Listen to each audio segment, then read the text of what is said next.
के भन्नु तेरो इन्टरभ्यू के तपाईहरु भाइरल हुँदैन यो इन्टरभ्यू लिएर किन हुँदैन भने म यति हेल्दी हुनुहुन्छ यति एनर्जेटिक हुनुहुन्छ के गर्नुहुन्छ भन्नुस् त यो सिक्रेट यो चाहिँ सिक्रेट बताउनु पर्छ आज यो सिक्रेट चाहिँ तपाईले हो गोली खाएकै चाहिँ नि बडा महारानी जीवित छन् हाल बडा महारानी हैन चाहिँ नि डिनरमा आउ भन्दा आएन ज्ञानेन्द्र सरकार हैन उसको छोराहरु त्यही थियो नि त ज्ञानेन्द्र सरकारकै छोराहरु त्यही थियो 12 बजेसम्ममा चाहिँ नि अमेरिकाबाट फोन आउन थाल्यो दरबारको हत्याकाण्ड भयो रे क्या हो अर्को कोत पर्व भयो त्यो फाइदा देशको दुश्मनहरुले कति छिटो लिए त भन्दा फेरि त्यसैमा रहस्य छ नेताहरु संविधान भन्दा माथि भए 2047 सालको संविधान टेकम अनि त्यसपछि चाहिँ नि अब अर्को बाटो खोज कांग्रेसले कम्युनिस्टले अमेरिकाको यो एडलाई सही गरिसक्यो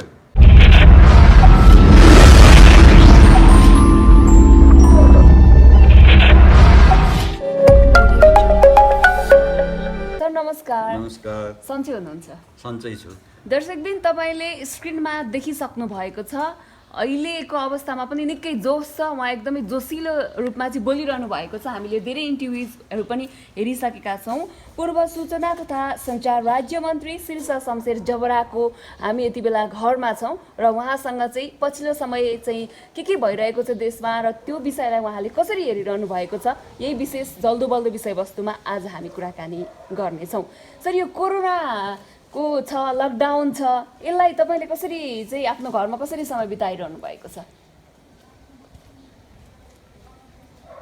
अब मलाई समय बिताउन केही गाह्रो छैन म धेरै बाहिर जादिन मेरो एउटा गुनासो हो यो कोरोना भाइरस लकडाउनले समस्या सुल्झिदैन बिरामी हुन नदिने हो अरूको सम्पर्कमा नआओस् तीमध्ये बिरामी पनि हुन्छ सर्न गाह्रो हुन्छ सर्न सजिलो छ भनेर तर यो समस्याले टाइम बाई गर्ने हो केलाई बाई गर्ने हो भने छिटो से छिटो चाहिँ नि त्यो कन्टामिनेसनबाट चाहिँ नि पर राख्नलाई टेस्टेड मान्छेहरू चाहिँ सुतोस् अलग्ग बसोस् टेस्टेड मान्छेहरू जसको कोरोना भाइरस छैन ती साधारण जीविका बिताओस् छिटो से छिटो 2 महिना भइसक्यो अझै पनि टेस्ट पुगेको छैन सुन्छु म टेस्ट गर्ने साधनहरू कम छ अहिले अरू कुरा पन्छाएर यतातिर लाग्नुपर्ने हो अझै हाम्रो व्यवस्थापन देशको एसेट्स के हो बल के हो कमजोरी के हो भनेर राम्ररी लेखाजोखा गरेन जस्तो लाग्छ अझै कुन चाहिँ पपुलेसनलाई मोबिलाइज गर्ने कतातिरको चाहिँ नि एसेट्सहरूलाई हामीले इभल्भ गराउने अझै त्यतातिर गर्न सके जस्तो छैन र हामी चाहिँ लुकिरहेछौँ र दिनकादिन गरिब भइरहेछौँ है अब यो बजेटले पनि चाहिँ नि यो एड आउँछ ऊ एड आउँछ भन्छ हामीलाई अहिले एड चाहिएन हामीलाई अहिले विकास चाहिएन हामीलाई हाम्रो खाने के अरे लाउने चाहिँ जुन समस्या हो त्यो छिटो चाहिँ छिटो सरकारले पूर्ति गर्नु पर्यो पक्कै पनि लकडाउन भनेको छ घरभित्र बस भनेको छ त्यहाँ भन्दा अरू केही दायित्व पुरा गरेको हामीले देखेकै छैन तपाईले देख्नु भएन छ म पनि के भन्छु भने अब सरकारको चाहिँ नि भाषणमा चाहिँ हामी खाना पुर्याइरहेछौँ कोही भुकले बस्नै पर्दैन आवश्यकता चाहिँ नि पुरा गरेका छैन टिभीमा भनिरहेछ व्यवहारमा छैन त्यही टिभीले चाहिँ नि मका खाना पुगेन यहाँ पुगेन भनेर भनिरहेछ भने आम जनताले पत्याएको छैन सरकारप्रति विश्वास व्यापक गिरेको छ र अब यो अविश्वास सडकमा फुट्छ त्यसलाई चाहिँ के भने अलिकति हल्का गराउनलाई यो लकडाउन अलिकति धेरै कडाकुडी नगर्ला तर जुन यो यो यो लकडाउन प्रोसेसको चाहिँ नि भोलिपल्ट या पर्सिपल्ट अब जनता सडकमा ओर्लिन्छ यो पक्का हो यो चाहिँ म चाहिँ झन्डै झन्डै निश्चित ठान्छु तर सडकमा ओर्लिएर समस्याको समाधान हुन्छ त हैन यसो छ कतै कतै त यो समस्या जस्तो छ त्यतिकै म तपाईले के गरेर बिताइस् भनेर भन्नुहुन्छ हैन म त बेलायतले के गर्यो, अमेरिका, त्यही थाइल्यान्डले के गर्यो, त्यहाँ पाकिस्तानले के गर्यो, इन्डियाले के गरिरहेछ हेरिरहेछु। यस धेरै अहिले त संसार त सानो भएको छ होइन। हामीभन्दा धेरै धेरै धनी मुलुकमा 1 महिनाभन्दा बढी चाहिँ नि धानेन यो लकडाउन। पक्कै पनि अझै पनि अमेरिकाले चाहिँ के business of America is business. हामी त कसरी बिजनेस रोक्ने भनेर त ट्रम्पले गाली खाइरहेछ। 1 लाखभन्दा मान्छे मार्यो ट्रम्पले भन्ने छ। त्यही पनि खुरुखुरु आफ्नो दिनका दिन गएर एउटा नयाँ नर्म्स हामी त के भनिरहेछ कोरोना भाइरसवालाले, यो नयाँ नर्म्स हो यो। अब हामी चाहिँ नि फेरि पुरानो अवस्थामा जाँदैनौँ।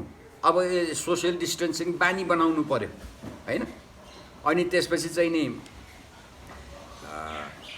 यो ग्यादरिङ चाहिँ नि अलिक कम गर्नु पर्यो। नयाँ किसिमको चाहिँ अब हातसाथ मिलाउनु भएन भनेर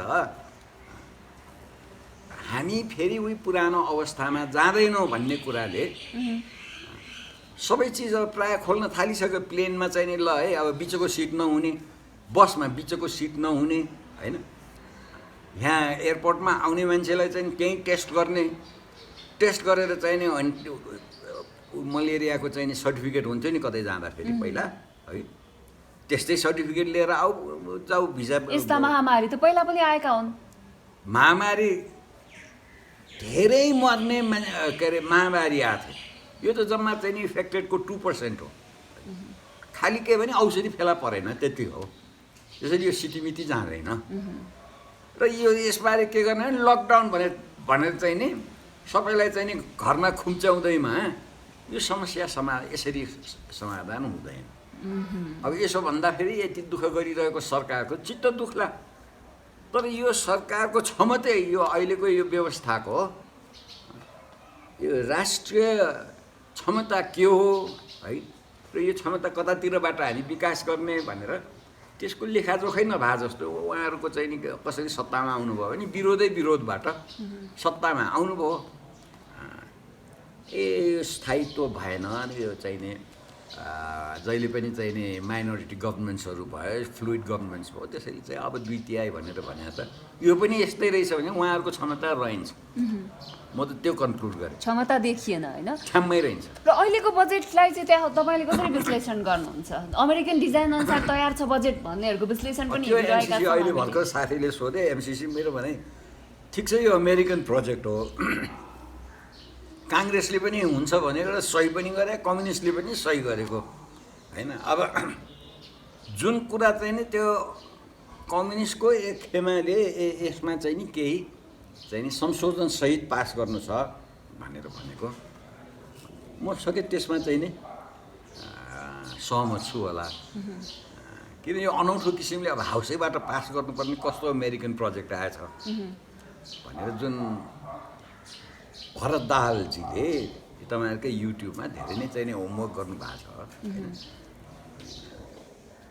छ। के हो यो, म आफै कन्फ्युज छु होइन। मैले त पढाएको छैन, तर यति त्यसको धारा उपधाराबारे चर्चा परिचय पढ्या जस्तो होइन। अलिकति के हो, अलि शङ्का गर्नुपर्ने हो कि त्यस्तो नाङ्गो चाहिँ नि हस्तक्षेपयुक्त चाहिँ नि कार्यक्रम नेपालमा विदेशीले हामीमाथि लादियो र लाद्यो त या सरकारले चाहिँ नि त्यो स्वीकार्यो त। किनभने सरकार त यहाँ चाइना र इन्डिया बिच बस्नुपर्छ होइन। अमेरिकाले आफ्नो प्रायोरिटी बमोजिम गर्नुपर्ने गर्ला। हामीले हाम्रो प्राथमिकतामा अब कहिले त्यो पनि भएर भनेर म चाहिँ आफैलाई प्रश्न गर्छु। र अनि हेरौँ अब यो के हो, यो एमसिसी अब बजेटको रूपमै प्रस्तुत हुने हो भने त्यो हाउसले के गर्छ त्यो हेरौँ। त्यो हेर्न बाँकी छ भन्नुहुन्छ तपाईँ होइन। तर एमसिसी नेपाली जनताको हितको पक्षमा छैन भन्नुहुन्छ तपाईँ। त्यही निर्वाचित चाहिँ नि के अरे पार्टीहरूले यसमा संशोधन चाहिन्छ भनेपछि त शङ्काको हिसाबले हेर्नु पऱ्यो। म भरत दाहालको कुरा सुन्दिनँ अहिले होइन। भरत दाहाल या एमसिसी विरोधमा जुन सडकहरू उफ्रिरहेछ त्यो सुन्दिनँ म अहिले। किन सुन्दिनँ भने सिङ्गो 2टा सरकार छ होइन। काङ्ग्रेसले कम्युनिस्टले अमेरिकाको यो एडलाई सही गरिसक्यो। एउटा कुराले अड्या छ, यो किन हो कुनी होइन। त्यो संसद मार्फत आउनु पऱ्यो अरे, संसदले पास गर्नु पऱ्यो अरे। त्यही नै शङ्कास्पद कुरा आयो त कुनै एड प्रोजेक्ट त त्यसरी आएको छैन होइन त्यसैले हेरौँ भन्छु म अर्कोतिर मोडे मैले हजुरलाई राजदरबार हत्याकाण्ड भएको पनि 19 वर्ष भइसकेको छ। अहिलेसम्म पनि रहस्यमाथि रहस्य थपिँदै लानु, यता मोड्नु उता मोड्नुलाई तपाईँ के भन्नुहुन्छ? त्यसैमा रहस्य छ। अब त्यहाँ भएको मान्छेले यसरी मार्यो है युवराजले भनेर भनिसकेका छ। त्यसैमा रहस्य छ। अब हाल महाराजले हुकुम मलाई पर्दाखेरि कसैले म प्रति सहानुभूति देखाएन। यही राजाको चाहिँ नि दाइ हुन् है, यही राजाको भाउजू हुन् है, त्यो राजाको चाहिँ नि आमा जीवित छन्, मुवा बडा महारानी हो त्यही होइन, गोली खाएकै चाहिँ नि बडा महारानी जीवित छन्, हाल बडा महारानी होइन, ज्ञानेन्द्र सरकारकै बडा महारानी जीवित छ, अझै गोली छ होइन, सबैले त्यहाँ भएको सबैले चाहिँ नि युवराजले हान्यो भनेको छ होइन। अनि त्यसपछि त्यो कलेक्सन गरेर यो बारे चाहिँ नि राणा भाटजे पूर्व सभामुखले एउटा कुरा भने हो, यो किन यो चाहिँ नि यो रहस्य राखिराखेको अनि उहाँहरूले कलेक्ट गरेको रिपोर्टमाथि गिरिजाबाबुले एक्टै गरेन रे, उहाँहरूलाई चाहिँ नि कमिसनले चाहिँ नि रिपोर्ट के अरे गर्नु भन्यो, सोधपुछ गरेर चाहिँ नि त्यो कमिसनले रिपोर्ट दियो, त्यसबारे चाहिँ नि सरकारले चाहिँ नि के गर्ने के नगर्ने केही नगर्दै हुनाले यो रह्यो भन्ने त म त यसरी हेर्दिनँ। हत्याकाण्ड भएको हो। अब हेर्नुहोस् है मेरो अनुभव, म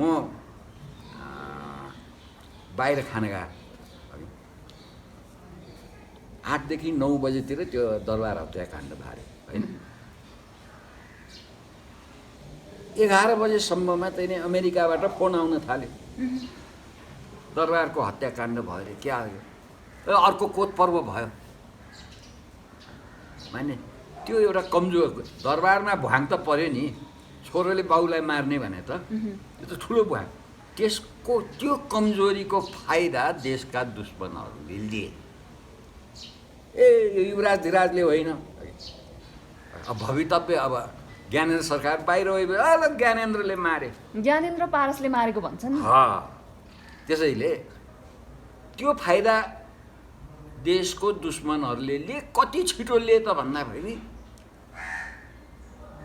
त्यो सूचना बाहिर धेरै संवेदनशील विदेशी क्षेत्रमा जुन हिसाबले आयो त्यो सूचनाबाट देशको दुश्मनहरूले खेले र यो चाहिँ के भने भोलिपल्ट बिहान हुन्जेलसम्म अब थानकोटबाट जुलुस निस्केको हेर्नुहोस् है, एक थरीले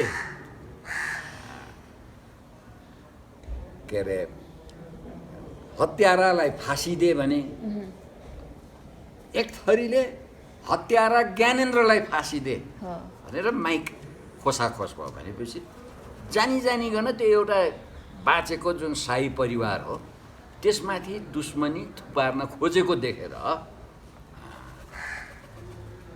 यो रहस्य बनाएर यो चाहिँ नि यो के भन्छ नि यसको जिम्मेवार ज्ञानेन्द्र सरकार हो। त्यो त झन्डै अर्धसत्य बनाइदिइसक्यो। अहिले पनि कतिपयमा यो भ्रम छ, त्यही भएर हामी स्पष्ट पार्न चाहन्छौँ। र अर्को पनि भ्रम छ, अब तपाईँ हामीलाई त थाहा छ, त्यो सम्भवतः एउटा अनुमान छ कि यो त्यो भनेर, र अर्को एउटा के छ भने लगभग यसलाई पनि मान्छेहरूको माइन्डमा सेट गराइदिइसकिएको छ होइन। वीरेन्द्रका छोरा दिपेन्द्रले देवयानीलाई प्रेम गर्दथे र त्यो सम्बन्ध उहाँकी आमा ऐश्वर्याले नस्वीकार्ने भएको कारणले गर्दाखेरि गोली दिपेन्द्रले नै चलाएको हो भनेर सम्मका व्यक्तिहरूसँग मैले अन्तर्वार्ता गरेकी छु। के भन्नुहुन्छ? त्यो त भ्रम होइन, केही न्यारेटिभ चाहिँ नि दरबारबाट आइरहेछ, आधिकारिक न्यारेटिभ जो त्यो हत्याकाण्डमा परेर बाँच्नेहरू शाही परिवारका सदस्यहरूबाट त्यही न्यारेटिभ आइरहेछ। त्यो भ्रम होइन, यो भ्रम हो। ज्ञानेन्द्रवाला चाहिँ भ्रम भयो, यो चाहिँ भन्ने पछि सत्य हो, दिपेन्द्रले मारेको सत्य हो भन्नुहुन्छ तपाईँ? त्यो चाहिँ होइन, अथवा दिपेन्द्र मुकुण्ड लगाइएको थियो भन्ने पनि कुरा थियो। यस्तो कुरा चाहिँ नि यस्तो कुरा चाहिँ म पत्याउँदिनँ। मुकुण्ड ल्याउने चाहिँ नि उसले हाने यो चाहिँ होइन 12वटा दिपेन्द्र बनाइएको 12वटा दिपेन्द्र बनाइयो। यो चाहिँ हे बाबा यो त यसो हो हेर्नुहोस् न, यो दरबारको के हो भने दरबारको सुरक्षा जुन कवच हो त्यो त राष्ट्रिय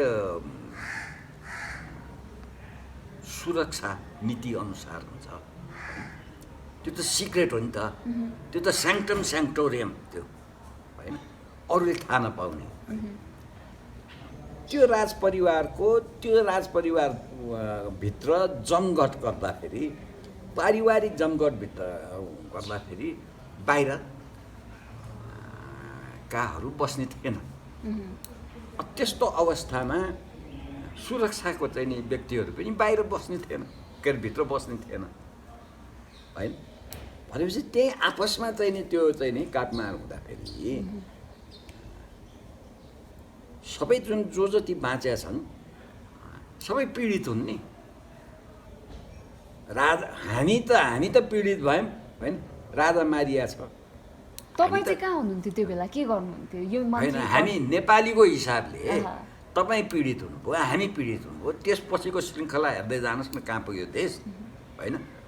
हामी पीडित भयौँ भने त्यहाँभित्रको परिवार त पीडितै थियो नि त। आमाले छोरा गुमाएछन्, नाति गुमाएछन् होइन, कसैले आफ्नो श्रीमती गुमाएछ त्यहाँ होइन, कसैले दिदीबहिनी गुमाएछन्। त्यो बेलामा यसरी कभरअप गर्ने भन्ने कुरा चाहिँ नि हुँदैन। तपाईँ कहाँ हुनुहुन्थ्यो त्यो घटना हुँदाखेरि? म मेरो काकाको घरमा डिनर खाइरहेको। अब त्यहाँ त्यो बेला कुनै पद सम्हालिरहनु भएको थियो? होइन त्यो बेला तपाईँ पूर्व भइसक्नु भएको थियो? होइन, यो त म त 62 ज्ञानेन्द्र सरकार राजा भएको अन्तिम पद। अब त्यतिन्जेल म पत्रकार। तपाईँ पत्रकार है? साँच्ची तपाईँ पत्रकार हुनुहुन्थ्यो 30 वर्ष अघि गोर्खापत्र। त्यहाँबाट निस्केपछि म त 47 सालमा हो गोर्खापत्रमा होइन, त्यहाँको अध्यक्ष महाप्रबन्धक होइन। त्यसपछि त म लेख्ने कहिलेकाहीँ सेमिनारमा बोलाउँथेँ, त्यस्तोमा जानुहुन्थ्यो होइन। त्यही राजदरबार हत्याकाण्ड चाहिँ कसले गरेको त? चाहिँ स्पष्ट भनिदिनुहोस्, तपाईँको विश्लेषणले के भन्छ? रिपोर्ट र त्यहाँ बाँच्या जतिले दिपेन्द्रले गर्यो। दिपेन्द्रले त भने, तर अर्को कुरा के छ भन्दाखेरि एउटा व्यक्तिले त्यसरी हत्या सबैलाई मार्न सक्दैन। यो विदेशी डिजाइन हो, अहिलेको सरकारको डिजाइन हो, यो सेटिङ हो भन्छन् नि त। डिजाइन हो भने दिपेन्द्रलाई प्रम्प्ट गर्नलाई कसैले डिजाइन गर्यो होला। लभ गराएर लभ पछि लागेर होइन, त्यो अवस्था त्यो मानसिक अवस्थामा मार्ने त्यो व्यवस्था मिलाइदिने विदेशी हुनसक्छ होइन। तर मार्ने चाहिँ त्यसै कसैले चाहिँ नि दिपेन्द्र हो भनेर आकाशबाट भन्दैन। त्यहीँ बसेका मान्छेहरू सबै चाहिँ नि छक्कै परेका छन्। त्यही भित्रका अन्तर्वार्ताहरू चाहिँ तपाईँहरूले केलाएर हेर्नुहोस्। त्यतिखेर मिस्चेफ त कहाँ भयो भने त्यो कमजोरीलाई राष्ट्र कमजोरी कसरी बनाइयो, कसरी बनाउने, यी बाँचा हो होइन। यसैमाथि चाहिँ थुपार्ने, नत्र उसलाई पनि बोलाए थिए नि त। बोलाएले आऊ के अरे चाहिँ डिनरमा आऊ भन्दा आएन ज्ञानेन्द्र सरकार होइन। उसको छोराहरू त्यहीँ थियो नि त, ज्ञानेन्द्र सरकारकै छोराहरू त्यहीँ थियो। त्यसैले यो षड्यन्त्र बनाउनु पछाडि देश कमजोर बनाउनु एउटा त यो घटना भयो जसले एउटा व्यक्तिले त्यति धेरै व्यक्तिहरूलाई मार्न सक्छ। त्यसैले यो त दरबार परिवारको जमघटमा है, त्यो पनि राजा बसेको परिवारको जमघटमा युवराज दिराजको घरमा हतियार त उसको मात्रै भयो त के गर्नु। भनेपछि दिपेन्द्रले नै मारेको? म त चाहिँ नि 100% स्योर। विदेशी चलखेल भयो, उनलाई उचालियो विदेशी चलखेल हेर्नुहोस् न, विदेशी चलखेल जहाँ पनि हुनसक्छ। यो भर्खरको ठिटोलाई अल्लारे ठिटोलाई चाहिँ नि होइन चम्काउन सक्छ। त्यहीँ राजा हुन्छस् नि, बाउले आमा अनि तैँले बिहा गरे भयो नि भनेर भन्न पनि मिल्छ नि। उमेर त्यस्तै हो होइन। अब बुद्धि त्यस्तो भयो के गर्नुहुन्छ।